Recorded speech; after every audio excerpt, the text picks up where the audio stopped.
नमस्कार and welcome you all to DRX Mentor. मैं हूं डॉक्टर जयंत और आज की वीडियो में डिस्कस करने वाले हैं फार्मेसी के बाद असिस्टेंट प्रोफेसर कैसे बने। क्योंकि जो भी फार्मेसी के स्टूडेंट होते हैं जनरली उन्हें दो ही वे पता होते हैं फार्मेसी के बाद। सबसे पहला होता है कि या तो प्राइवेट जॉब या सेकंड जो होता है कि गवर्नमेंट ऑप्शंस में। गवर्नमेंट में भी सिर्फ जैसा कि आपको पता है फार्मासिस्ट या फिर ड्रग इंस्पेक्टर का पता होता है, लेकिन इस वीडियो में आपको बताने वाला हूँ एक ऐसे जॉब के बारे में जो कि असिस्टेंट प्रोफेसर से ज़्यादा सैलरी देता है।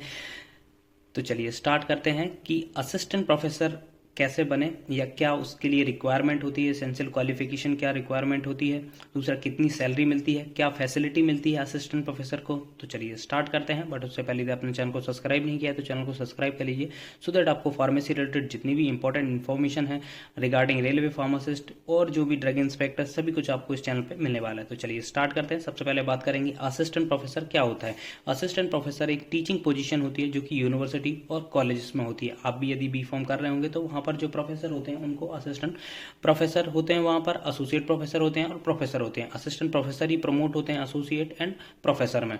तो असिस्टेंट प्रोफेसर आप यूनिवर्सिटीज़ में भी बन सकते हैं, private university as well as government university. Government में भी आप सेंट्रल गवर्नमेंट की जो यूनिवर्सिटीज़ होते हैं या फिर स्टेट गवर्नमेंट की जो यूनिवर्सिटीज़ होती हैं या फिर सेंट्रल गवर्नमेंट के जो ऑटोनोमस इंस्टीट्यूट होते हैं जैसे कि नाइपर में होता है, वहाँ पर आप असिस्टेंट प्रोफेसर बनते हैं। सेकेंड ऑप्शन होता है कि आप कॉलेजेस जो होते हैं वहाँ पर भी असिस्टेंट प्रोफेसर बन सकते हैं।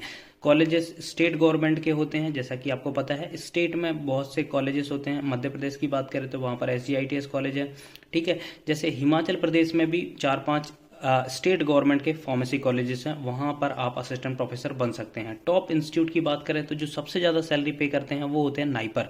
नाइपर सबसे ज़्यादा सैलरी आपको देता है। इन टर्म्स ऑफ फैसिलिटी की बात करें तो बहुत अच्छी फैसिलिटी वहाँ पर मिलती है। Equivalent to IIT Indian Institute of Technology के इक्विवेलेंट यहाँ के प्रोफेसर्स को सैलरी मिलती है। सेंट्रल यूनिवर्सिटीज़ में आप बन सकते हैं। सेंट्रल यूनिवर्सिटीज़ में भी जैसे जो UGC रेगुलेटेड है, जैसे कि सागर यूनिवर्सिटी होगी, सेंट्रल यूनिवर्सिटी ऑफ भटिंडा हो गई, उसके बाद आपकी हेमवती नंदन बगुड़ा गढ़वाल यूनिवर्सिटी हो गई। तो ऐसी बहुत सारी यूनिवर्सिटीज़ हैं।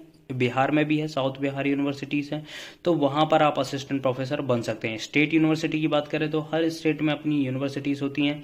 जैसे कि मध्य प्रदेश में बरकतुल्ला यूनिवर्सिटीज़ है, RDBB यूनिवर्सिटी है, उसके बाद उनकी देवी अहिल्या यूनिवर्सिटी है, वहाँ पर आप असिस्टेंट प्रोफेसर बन सकते हैं। स्टेट फार्मेसी कॉलेजेस होते हैं, वहाँ पर आप असिस्टेंट प्रोफेसर बन सकते हैं। इनके अलावा आप प्राइवेट यूनिवर्सिटीज़ होती हैं जैसे कि famous university, lovely professional university हो गई, MAT यूनिवर्सिटी हो गई और बहुत यूनिवर्सिटीज़ हैं प्राइवेट में जो कि अच्छा खासा अमाउंट पे करते हैं असिस्टेंट प्रोफेसर को।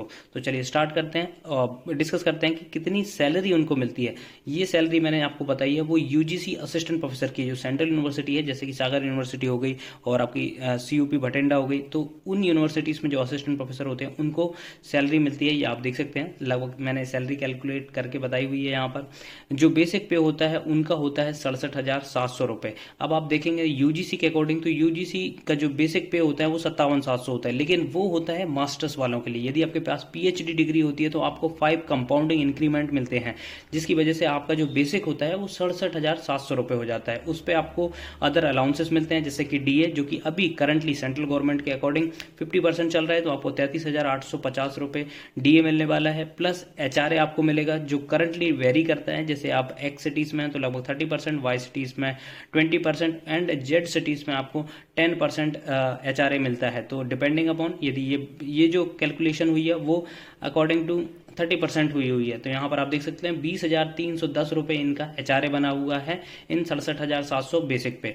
प्लस TA ट्रैवलिंग अलाउंस मिलता है 10,800 रुपये। तो टोटल जो सैलरी बनती है वो बनती है लगभग 1,32,660 रुपये। ये बहुत ज़्यादा सैलरी है।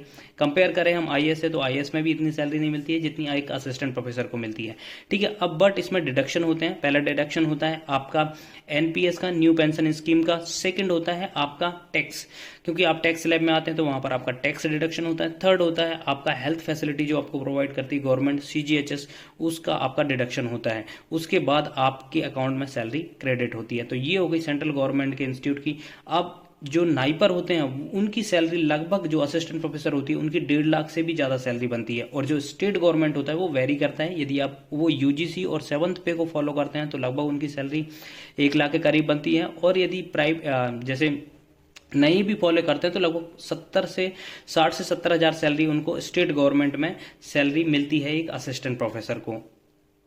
प्राइवेट यूनिवर्सिटीज़ की बात करें तो प्राइवेट यूनिवर्सिटीज़ में जनरली जैसे बहुत अच्छी जो यूनिवर्सिटी है, लवली प्रोफेशनल यूनिवर्सिटी है, यदि आपकी प्रोफाइल अच्छी है, सीबी अच्छा है, तो आपको लगभग 1 लाख से ज़्यादा वो पे करते हैं। और भी ऐसी एमईटी यूनिवर्सिटीज़ हैं, वो एक बहुत अच्छी सैलरी आपको प्रोवाइड करते हैं। अब बात करते हैं कि क्वालिफिकेशन, अब आपके माइंड में आ रहा होगा कि बने कैसे, सैलरी तो देख लिया, बनते कैसे हैं। तो उसके लिए आपके पास क्वालिफिकेशन होनी चाहिए, आपके पास जो यूजीसी के अकॉर्डिंग आपके पास बी फॉर्म होना चाहिए, एम फॉर्म होनी चाहिए।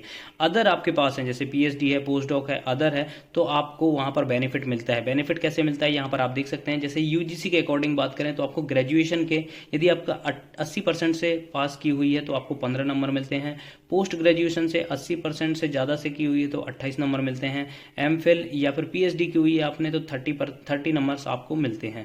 यदि आपके पास नेट वगैरह क्वालिफाई है तो आपको 7 नंबर आपको यहाँ पर मिलते हैं। बट हम फार्मेसी को में जनरली जीपेट क्वालिफाई करते हैं, नेट क्वालिफाई उतना नहीं होता है, तो जनरली इनके बेसिस पे ही हमारा एक स्कोर बनता है जिसे बोलते हैं एपीआई स्कोर। ठीक है, तो उसमें आपको यदि 15 नंबर 28 नंबर यहाँ पर, यदि पीएचडी है तो 30 नंबर मिलते हैं आपको। यदि पीएचडी है तो लगभग 30 नंबर मिलने के कारण आपकी जो मेरिट है वो अच्छी खासी आ जाती है। उसके बाद आपका होता है selection on the basis of interview.